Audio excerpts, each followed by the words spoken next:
Good afternoon to all, and welcome to our panel on food science and nutritional quality. My name is Effie Lazaridou. I'm the CEO of New Agriculture, New Generation. This is a non-profit organization that was established with the initiative of Stavros Niarchos Foundation. Today, together with Rutgers, the State University of New Jersey, we are bringing together two global thinkers in the area of food science and technology. We have with us Ryan Dowdy, Science and Technology Analysis Manager at the Good Food Institute. Hello, Ryan. Hello, Effie. And we have together Dr. Joshua Anthony, founder and CEO from Nlumn. Am I pronouncing it well, correctly, Anthony? Yeah, thank you, Josh. So today, humanity is facing a tremendous challenge to provide a growing world population with healthy diets from sustainable food systems that operate within the planetary boundaries. Moreover, we, as consumers, we are now more than ever conscious and engaged in how our food, health, and wellness choices can improve our lives. We are on the verge of tectonic changes, both in terms of production and consumption. To this end, we every day come across dietary trends that are new to us, and we come across new foods, be it in the way of new materials or techniques, or maybe foods that are historically consumed in certain regions in the world, but have now very recently been introduced to the global food market. So, Ryan, why is it so compelling today to design new foods? Which are the new foods that are being designed as we speak? And what kind of challenges and opportunities are these trying to address? Thank you, Effie, and thanks to New Agriculture, New Generation for hosting this panel. We are in the middle of a global transition of our food system as we race towards a population of 10 billion humans by the year 2050. The recent report from the Intergovernmental Panel on Climate Change made it clear that we need a rapid transformation of our food system towards a more sustainable model. In this way, we can help to mitigate the effects of climate change and provide new foods that can meet the growing demand of consumers across the world in a more sustainable fashion on a planet that's continuing to heat up.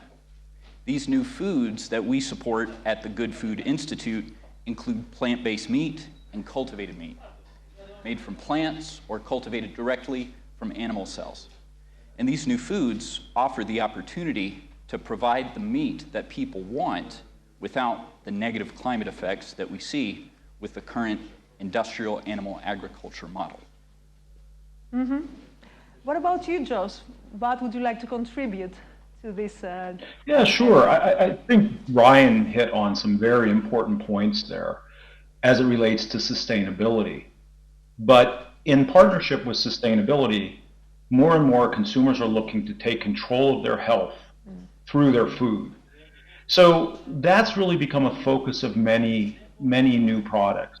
It's both making sure that it is more sustainable and a healthier choice. And this has only been underscored by the global COVID pandemic, where people have come to understand that their lifestyle choices are important risk factors to their health. Finally, I'll just underscore that the younger generation, particularly Generation Z, looks at health of body and health of planet together. So for those consumers now that were born between 1997 and 2012, and as their spending power grows, they're looking for products that bring those two parts together. So it's about health of the body and health of the planet. Mm-hmm, mm-hmm. According to the recent Food Safety Foresight report published by the UN's Food and Agriculture Organization, there are several, let's say, food safety hazards linked with these new trends in our diet. What are the nutritional and food safety challenges of these trends, and how can research and the manufacturers what do they need to do to overcome those challenges? Thanks, Effie. For these new foods, one of the very interesting opportunities that they give is that for sustainable proteins, there's significantly less risk of foodborne illness. The reason for that is when meat is produced through industrial animal agriculture, there's a lot of fecal contamination from the animals that then becomes a foodborne illness risk to the consumer. But because sustainable proteins are made from meat or cultivated directly from animal cells, they don't require there to be fecal contamination at all. So you end up with a much cleaner product for the consumer at the end of the day. In addition to the benefit to the consumer, on a global public health perspective, we've seen that industrial animal agriculture can contribute to antibiotic resistance and to the risk of another pandemic occurring. And so sustainable proteins, because they're made from plants or cultivated directly from animal cells without the need for the use of antibiotics, they offer a very interesting opportunity because they can satisfy the demand for meat without having to use antibiotics and without having to increase the risk of another global pandemic. Josh? Yeah, I think Ryan called out some very important positives, but I think we also have to look at the other side of some of the key trends that we're seeing or changes that we're seeing in potential impact. And looking a little bit beyond just sort of the plant-based plant-based protein alternatives that are out there. Climate change, as Ryan started talking about, are causing some important shifts. And with that, we're seeing, the potential movement of, pests or toxins that weren't in other regions. Aflatoxin used to be more of an issue of Africa, and now it's established in the Mediterranean. As we're looking at plant-based alternatives and people are consuming new products, we have to be thinking about new allergies that might be in the food supply. With things like aquaculture that offer a lot of promise when we think about the nutrition of macroalgae and the ability to help to provide nutrition for a rapidly growing world, we also have to consider things like heavy metal accumulations. I'm not bringing these things up as negatives, but I think as we're thinking about a shifting food supply, we also have to be thinking about the challenges as well. Exactly. And where do we stand as consumers today? What are the beliefs, the behavior, the perceptions that guide our everyday choices? How ready are we for these new trends and new dietary models? Effie, that's a great question. So in general, humans are very wary of trying new foods. That's how we evolved, and it's how we survived. We're very wary of trying new foods that we're not familiar with, that we haven't seen before, that we haven't tasted before. It's just the way that we're hardwired as a species. There hasn't been a whole lot of research done into this, but in 2021, the University of Copenhagen released a study, and they interviewed 2,000 people in Croatia, in Greece, and Spain, and they found that even though about half of the people had never heard of cultivated meat, those folks would be willing to try cultivated meat, and they'd be willing to buy it if it cost the same or less as conventional animal proteins.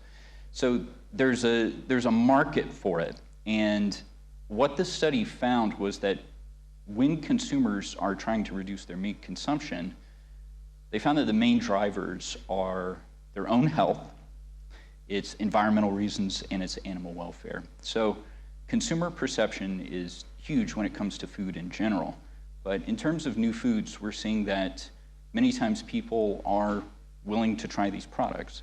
And once they try them, if they taste the same or better and they cost the same or less, then these foods will end up being a long-term consumer choice. So, Josh, are we ready to consume edible insects and algae and jellyfish? What do you think? To an extent, there's still going to be some barriers for some consumers, and that's understandable. But I do agree that people are trying things more now than ever before. If you look at the average grocery store in the US in the 1970s, they had about 5,000 items. That's more than 50,000 items today. And that shows that people are really demanding more choices. The challenge with a lot of these different things is sometimes you have people that aren't going to be willing to try jellyfish or aren't going to be willing to try insect protein, and it's hard to get them over that barrier. There's a lot of people that are willing to try it, but it remains for them a novelty. They'll try it to say that they've had it. So it's a question of how do you make these alternate sources sticky so that you could build a supply chain so you can offer them at a comparative price?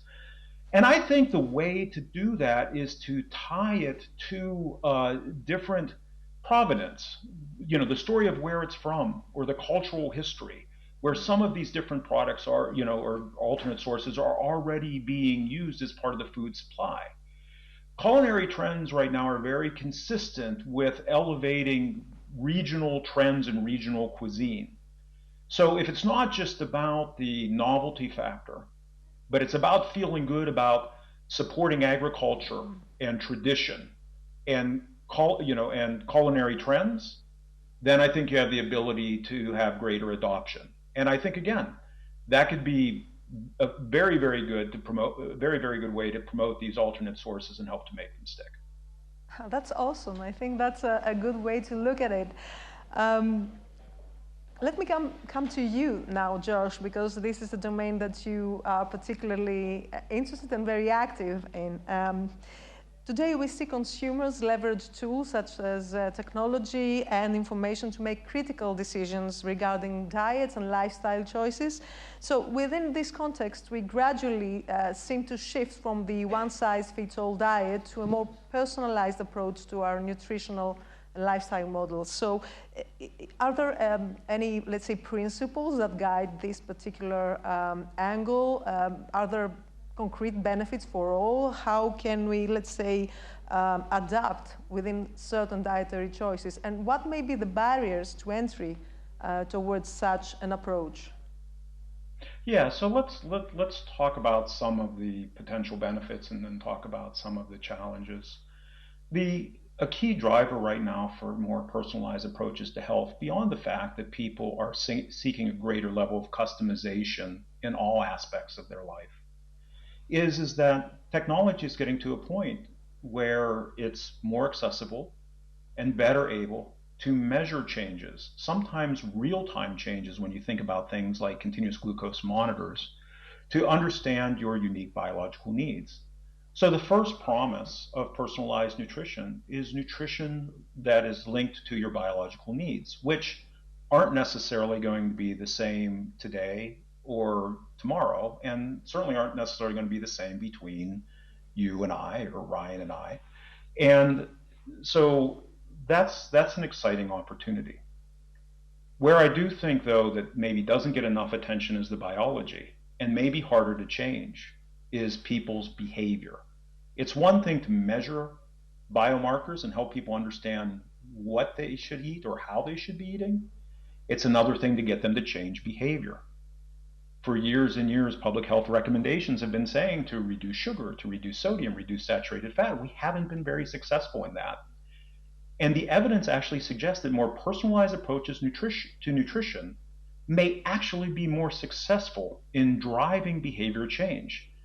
In a study that we recently published last year, we actually showed that a personalized dietary pattern was successful, and more successful oftentimes than public health recommendations, in terms of reducing sodium. We reduced sodium by 20%. We reduced sugar intake by 20%. We reduced saturated fat intake by 23%. We saw increases in positive nutrient consumption of vitamin A, vitamin C, beta-carotene, fiber, things suggesting more fruit and vegetable intake. So it's one study of a series of emerging studies, but suggesting that helping people eat to their biology may motivate them to make healthier choices that are actually consistent with greater health. So that's positive. We have better technology than ever before to be able to measure people's needs. And we have tools to suggest that that may actually improve their behavior. But here's the problem. Oftentimes these tools are expensive. They require a fair amount of education. You're dealing with consumers that are already managing data and willing to take prescriptive advice. You're dealing with a subset of people that basically have access to personalization, that are relatively healthy and relatively wealthy. So what we need to be able to do is make these personalized systems accessible and affordable to more people, because it is actually the people in the lower socioeconomic statuses that are disproportionately affected by chronic diseases of lifestyle. So that's where we really need to be looking at more ways and, to provide public access to more personalized choices, to provide the education that enables the behavior change, and provide the tools, which the biggest way to change personalized nutrition behavior is to provide the healthy foods that we were talking about earlier today, to make sure there's accessibility and affordability for people, to make sure that they're getting the right balance of macro and micronutrients in a format that they can enjoy. Mm-hmm. This calls for a democratization of the personalized nutritional approach, I think. What do you have to say, Ryan, about this? Yeah, I couldn't agree more with what Josh said, particularly with regards to changing human behaviors. Mm-hmm. For consumers, when it comes to food, it's known that the three primary drivers are taste, price, and convenience. That's what dictates the food choices that people make. And like Josh said, it's very difficult to change those behaviors, especially when there's an ingrained pattern of food, whatever that diet may be.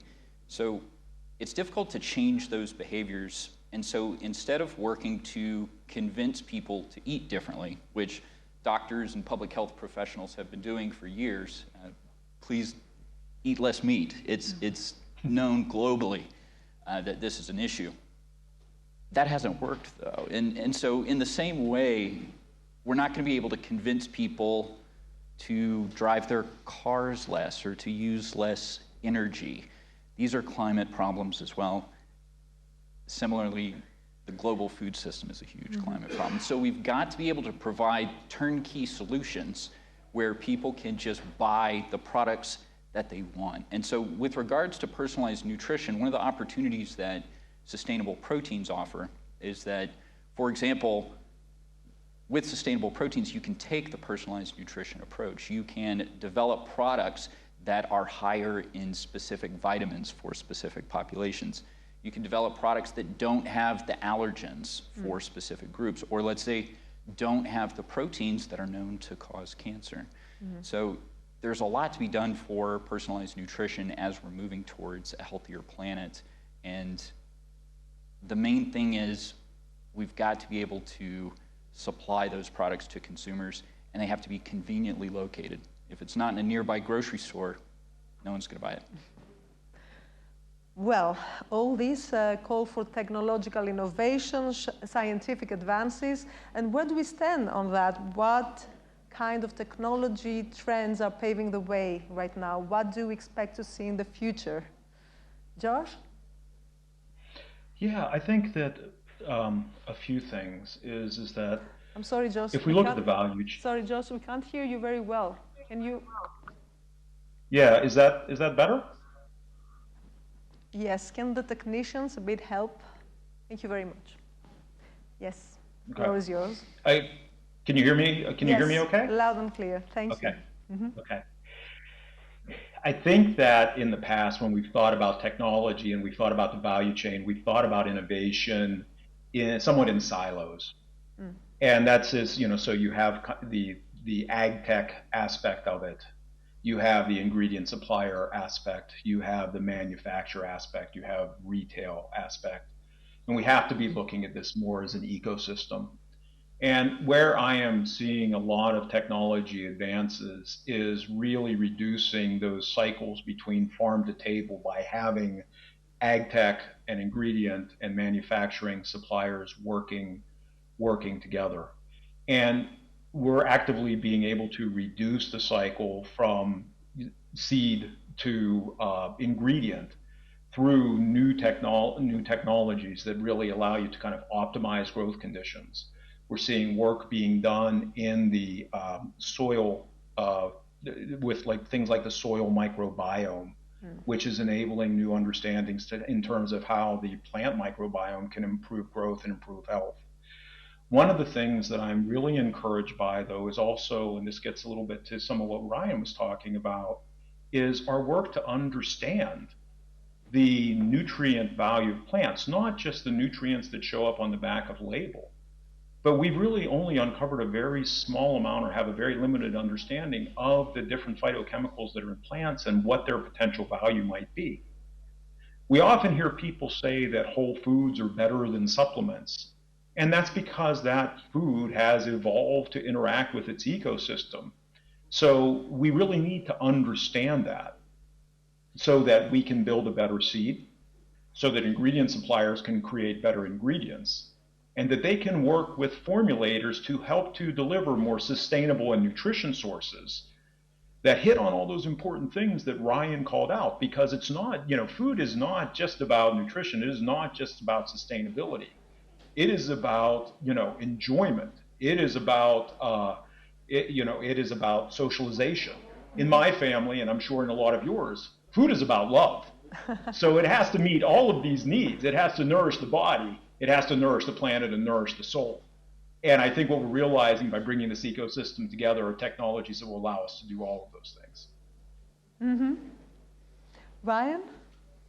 Yeah, Effie, food technology it's got to be centered around the human experience. And speaking to what Josh says about food is love, one of my favorite chefs and scientists, Alton Brown, said the purpose of food is to bring people together and to get them to speak. Yeah. And I couldn't agree more with that. So globally, we're seeing a lot of interesting changes in food technology, and we've seen a huge explosion recently. Mm-hmm.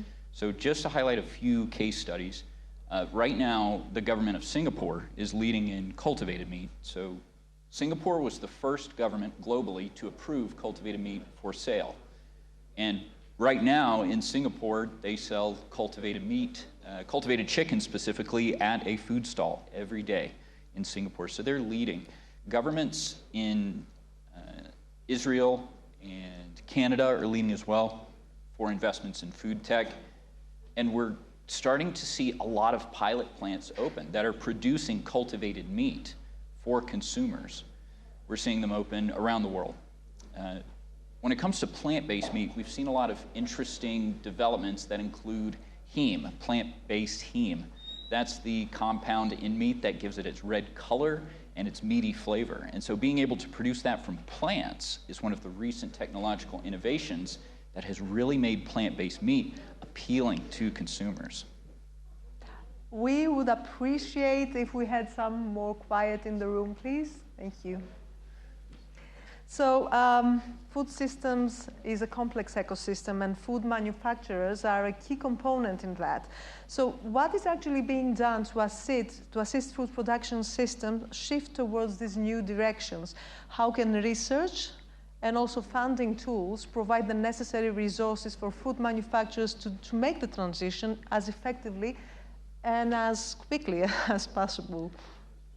That's a great question, Effie. So I want to highlight sort of where we are today and where we need to be moving and what governments can do to help us move in that direction. So where we are today is that Europe is an enormous plant-based meat market. Right now, Europe captures 40% of the global plant-based meat market. It's enormous. Annually, it's about $4 billion, 4 billion euros in revenue. And it's expected to grow at about 9% compound annual growth rate from now until 2028. So it's a huge market, and it's expected to continue to grow. However, the challenge is that historically, agriculture has been underfunded by governments around the world, as opposed to transportation and energy sectors when it comes to climate solutions. So it's very necessary right now for governments to invest in food tech as a scalable climate solution, specifically alternative proteins, because they're able to provide the meat that people want without the negative climate impacts. Josh? I'm going to look at this. I spent a lot of time on the manufacturing side of this in my career, so I'm going to look at it a little bit from the manufacturing end. An unfortunate reality in the US and Europe is that a lot of companies have really focused more on development at the expense of basic research. There's such a drive or such a consumer desire for new products that they're just not able to invest as much time and effort into discovery. And really part of the way to overcome that is, one, working more closely with ingredient suppliers to help to make sure that the ingredients can meet consumer needs. Because oftentimes they may be thinking about some of the sustainability or health benefits of the ingredient, but they may not have the expertise that the manufacturer has with respect to kind of understanding how it performs in the product, how it tastes in the product, how's that maintained at shelf. And obviously, one of the important things we've talked about many times today is cost. Mm-hmm. So I'm seeing some examples, but there needs to be more and more of these examples where you have manufacturers that are working side by side with some of their ingredient suppliers. That said, it's not enough. And I think that there should be a big call for action for public-private partnerships, which really can bring together government funding agencies, that can bring together academia, ingredient suppliers, and manufacturers. Because I think that there's an opportunity for a lot of pre-competitive early discovery work that can be done, that can be targeted to the needs for the population. I still remain very concerned about making sure that the most nutritious, sustainable choices are accessible. An accessible part of that is making better products. But Ryan said something else that's very important, is just people being able to get to these products. A lot of the poor areas, you don't have supermarkets, or you don't have the ability for online ordering. You have, small corner stores that, typically are underserved when it comes to like the fresh, healthy products that they need. Mm-hmm. And as we are approaching the end of this very interesting discussion, I would like to pose the last question to both of you, and I think we can afford 1 minute for each. So within this new context, this new era, what room do we have for traditional diets such as the Mediterranean diet, the Greek diet, that are very much linked to cultural heritage? How much room is there for such foods, for protected denomination of origin foods or other, local delicacies to thrive in such an environment? This is a great question. One of the things I want to highlight is that while I was working at NASA and managing the food system for the International Space Station, one of the biggest changes we made was to change the menu away from the Western diet and towards the Mediterranean diet. We put more fruits and vegetables on the menu for the International Space Station than ever before. We put on freeze-dried Brussels sprouts, braised red cabbage, kale salad, delicious options that were there, that were available. They were ready to be chosen by the astronauts. Because they tasted good and they were available, people ate them and they got the nutrition out of them. So working with the astronauts and the nutritionists, and by the way, the nutritionists at NASA would tell me the Mediterranean diet is the one that has the longest history and the best track record when it comes to human health. So that's what we work to shift the diet towards there. And when it comes to Greece, I love all of the PDO products in Greece. The honey, the fava, the olive oil, it's amazing. And I think that Greece really has a lot to offer because globally, sustainable proteins are looking at a pea protein shortage. Mm-hmm. This is well known. And that's why companies like Purus and Roquette in North America are scaling up production. They're building factories. They're producing millions of metric tons, and it's still not enough to satisfy consumer demand. And so that's one of the things where I think Greece can really leverage its historical expertise in fava and lentils to satisfy the growing demand for the plant-based meat market in Europe. That's awesome. Josh? We can't hear you.